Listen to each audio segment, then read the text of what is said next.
Hello everyone. Today let's solve Leetcode problem number 202, happy number. So recently it was asked in one of the interviews for me. So let's solve this one. So what the question says, write an algorithm to determine if a number n is happy. So a happy number is a number defined by the following process. So starting with any positive integer, replace the number by the sum of the square of its digits. This is fine. We have to keep this one in head. Starting with any positive integer, replace the number by the sum of the square of its digits. So repeat the process until the number equals 1. So we have to get the sum 1, right? So after squaring the number, we have to get the sum 1, or it loops endlessly in a cycle which does not include 1. So they have given it will loop endlessly in a cycle which does not include 1 or another condition. So the numbers for which the process ends with 1 or ends in 1 are happy, they have given. This is fine. We have to return true if n is a happy number, and we have to return false if it is not an happy number. That's what they have given here. So let's try to understand with this example. Example number 1, right? So I'll just take this example and let's try to understand with this example. So here they have given n equals 19. So output they have given true.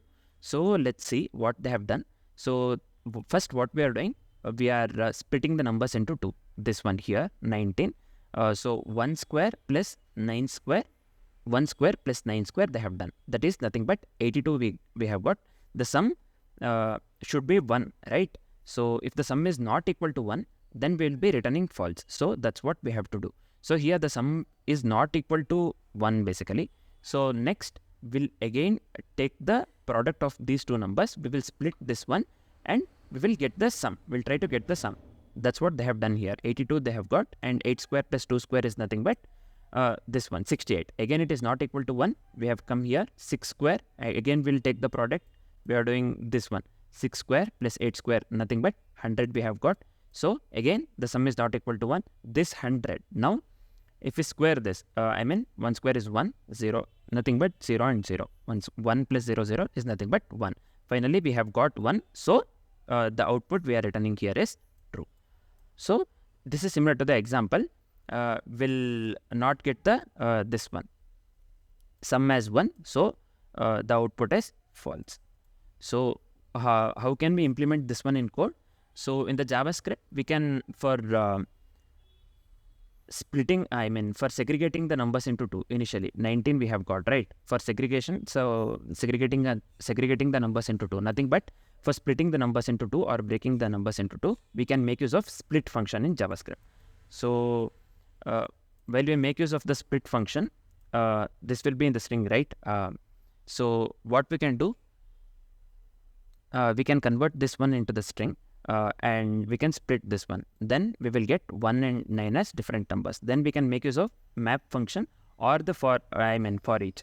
So then we can, after making use of the map or for each, we can just square the numbers, square the two numbers, and either we can next we can go with the reduce for summing the squares, right? So after we multiply both the numbers to sum the numbers, we can make use of the reduce. So if it is equal to 1, then we will be returning false. If the product is equal to 1, then we will be returning false. If it is not equal to 1, then we will be returning if it is equal to 1, we will be returning true.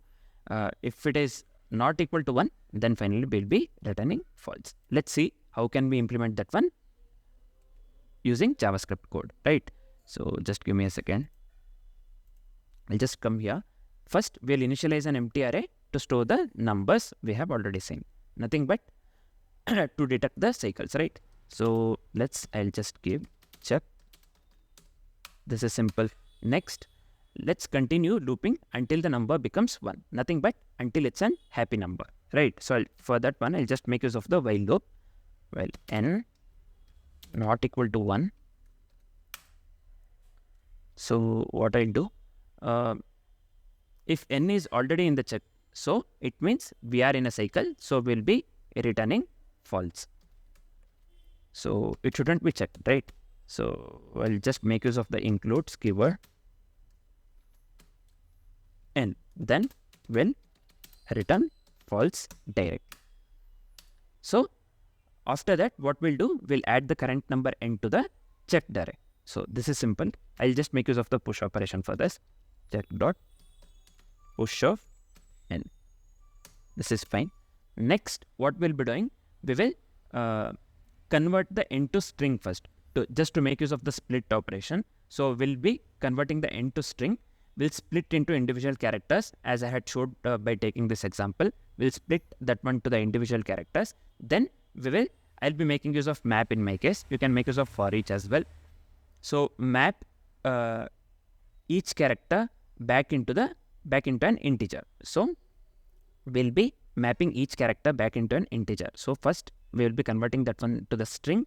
Then we will make use of the split. Then we'll make use of the map. Then we'll be mapping each character back to an integer. Then after mapping that one, we will square it, nothing but this one, 1 square and 9 square in this example, right? After squaring, we have to add this one as well. For adding the adding the squares of the numbers, we'll be making use of the radius, right? So this is simple. Let me come here. N equals n dot. Let's convert this to string. So yeah, let me make use of split map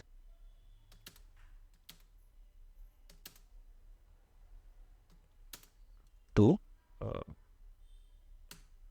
then let's make use of the radius. Some I. So we'll just take sum plus I. We have to give 0, right? We are starting from the 0. So if you know the radius method, right? Finally, what we are doing, we will return true.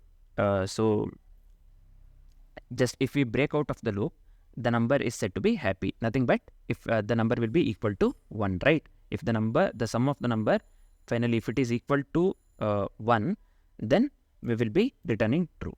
So I'll just give return true. Let me format this and hit the submit. So let's wait for some time.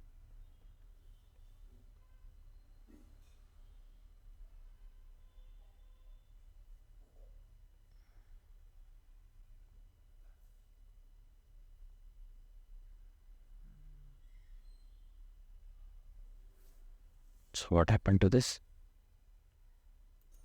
So this is saying I is not defined, right?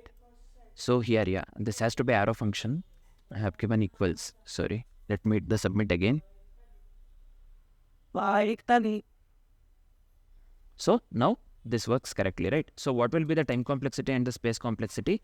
The time complexity will be big O of 1. So why the time complexity will be big O of 1? Because the sequence usually quickly repeats or it reaches 1. There are two things we have to keep in mind. Either the sequence usually quickly repeats just to check whether the sum is equal to 1 or it reaches 1. Right? So the overall time complexity would be big O of 1. I'll just give 1. And what is the space complexity? The space complexity would be big O of log n. Why log n? Why we are storing the numbers that is encountered in the sequence, that is in the checked array, this one. So the overall space complexity would be big O of log n. So let me come here. Right. Big O of log n. So yeah, let me comment this. So yeah, this is it. Thanks for watching, guys.